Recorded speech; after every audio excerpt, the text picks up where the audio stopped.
जय श्री राम सभी को। दोस्तों, आज मैं आपके सामने फिर से एक नई कहानी लेकर आया हूँ। यह कहानी एक ऐसे व्यक्ति की है जो छोले पूरी बेचने वाले ठेले पर नौकरी करता है। हम उस व्यक्ति को एक काल्पनिक नाम दे देते हैं, प्रदीप। सबसे पहले मैं आपको प्रदीप के बारे में बताता हूँ।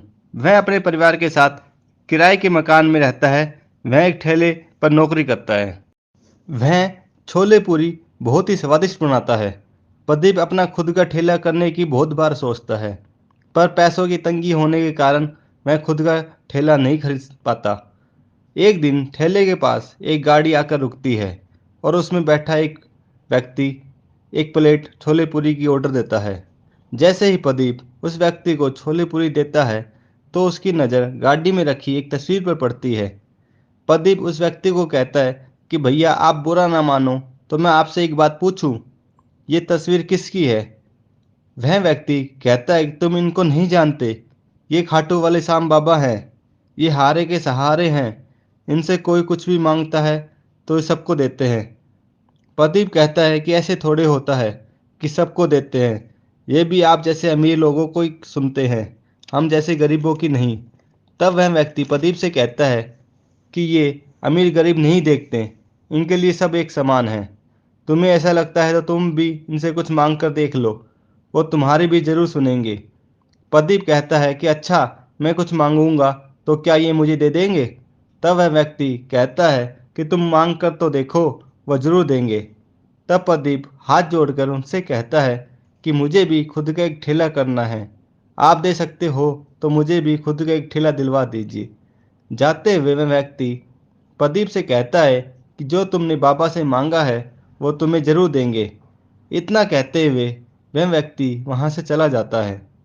शाम को जैसे ही प्रदीप घर पर पहुंचता है, तो देखता है कि घर पर सब आज बहुत खुश हैं और अलग अलग तरह के पकवान बने हुए हैं। तब वह अपने पिताजी को पूछता है कि आज क्या बात है पिताजी, आप सब लोग बहुत खुश लग रहे हो और इतने सारे पकवान किस खुशी में बनाए हैं? तब उसके पिताजी कहते हैं, बेटा, आज बहुत खुशी की बात है। जो अपने गांव की ज़मीन पर केस चल रहा था, वो आज हम जीत गए हैं और अब हम वो ज़मीन बेच सकते हैं। इतना सुनते ही प्रदीप बहुत खुश हो जाता है और सोचता है, मैंने आज ही बाबा से कुछ मांगा और उन्होंने मुझे आज ही इतनी अच्छी खुशखबरी दे दी। इसके बाद वह बाजार जाता है और एक श्याम बाबा की फ़ोटो लाता है। थोड़े दिन बाद प्रदीप उस ज़मीन को बेचकर उसके रुपए ले लेता है। उस ज़मीन के प्रदीप को लगभग 3 लाख रुपए मिलते हैं। प्रदीप अब अपने पिताजी को कहता है कि अब मैं एक अपना खुद का ठेला खरीद कर व्यापार करना चाहता हूँ। इसके लिए उसके पिताजी मान जाते हैं। प्रदीप एक नया ठेला खरीद कर उसमें वह छोले पूरी का काम शुरू करता है और गले में श्याम बाबा की तस्वीर रखता है। और जब उसके ठेले का पहला दिन होता है, तो सबसे पहले वह छोले पूरी का भोग श्याम बाबा को लगाता है। उसके बाद ही ग्राहकों को देता है। उसका पहला दिन बहुत अच्छा जाता है। उसकी सबसे अच्छी बात यही थी कि वह रोज ग्राहकी शुरू करने से पहले वह श्याम बाबा को भोग लगाता, उसके बाद ही अपनी ग्राहकी शुरू करता। दिन प्रतिदिन प्रदीप का काम तेजी से बढ़ता है। काम ज़्यादा होने की वजह से अब उसने अपने ठेले पर 2 आदमी भी रख लेता है और अब उसका शहर में नाम हो चुका होता है। वह इस व्यापार को और बढ़ाना चाहता है। इसके लिए वह एक दुकान खरीद लेता है। दुकान का साइज बहुत बड़ा होता है, जिसमें लगभग 40 से 50 लोग एक साथ बैठ सकते हैं। वह उस दुकान को बहुत ही सुंदर तरीके से बनवाता है। वह दुकान को बहुत अच्छी डेकोरेट करता है। पैसों के चक्कर में वह इतना पागल हो चुका होता है कि उसको दुकान पर श्याम बाबा की तस्वीर लगानी भी याद नहीं रहती। अब वह ठेला छोड़कर दुकान पर काम शुरू करता है। सबसे पहले छोले पूरी बनते ही जो श्याम बाबा के भोग लगता था, वह अब वो भी लगाना भूल चुका होता है। आज दुकान पर उसका पहला दिन होता है। पूरे दिन एक भी ग्राहक नहीं आता और वह बिना बोनी करे ही घर चला जाता है। अगले दिन फिर कोई भी ग्राहक नहीं आता। ऐसे लगभग एक सप्ताह चलने के बाद एक दिन जब वह दुकान से घर लौटता है, तो वह उदास होकर बैठा रहता है। तो उसकी पत्नी कहती है कि क्या बात, आप बहुत परेशान हो। तब प्रदीप कहता है कि जब से नई दुकान की है तब से एक भी ग्राहक नहीं आता, पूरा दिन खाली जाता है। तब उसकी पत्नी उससे कहती है, आपसे कोई भूल तो नहीं हुई? आपने जो दुकान बनाई है उसमें श्याम बाबा की तस्वीर लगाई है? तब वह कहता है, नहीं, दुकान की सब दीवारों पर नया फर्नीचर लगाया है, वहाँ फोटो लगाने की कोई भी जगह खाली नहीं है। और कहता है कि तस्वीर लगाने से और ना लगाने से कोई भी फर्क नहीं पड़ता। तब उसकी पत्नी कहती है कि आप कोई भी जगह देखकर श्याम बाबा की तस्वीर लगा लो। तब वह कहता है, अभी तो नया फर्नीचर बनवाया है, क्या उसको हटवाऊं?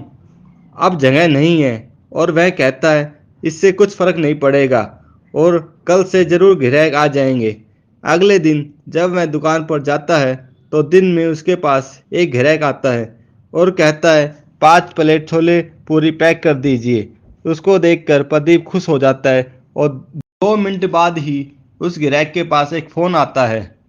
फ़ोन सुनने के बाद वो ग्राहक प्रदीप से कहता है, माफ़ कीजिए, मैं जिन मेहमानों के लिए यह लेकर जा रहा था वो चले गए हैं और यह ऑर्डर कैंसिल कर दीजिए। इतना सुनते ही प्रदीप फिर से निराश हो जाता है और शाम को घर पहुंचते ही उसकी पत्नी कहती है, आज का दिन कैसा रहा? तब प्रदीप कहता है कि रोज़ जैसा ही। तब उसकी पत्नी उसको कहती है कि मेरी एक बात मानो, आप पहले की तरह से ही दोबारा काम शुरू करो। प्रदीप कहता है कि मैं कुछ समझा नहीं। तब वह कहती है, आप पहले की तरह फिर से ठेला ही लगाओ। प्रदीप कहता है कि तुम पागल हो गए क्या? लोग क्या सोचेंगे? तब वह कहती है, लोग कुछ भी सोचें, आप जो अपनी दुकान है उसी के बाहर ठेला लगाओ।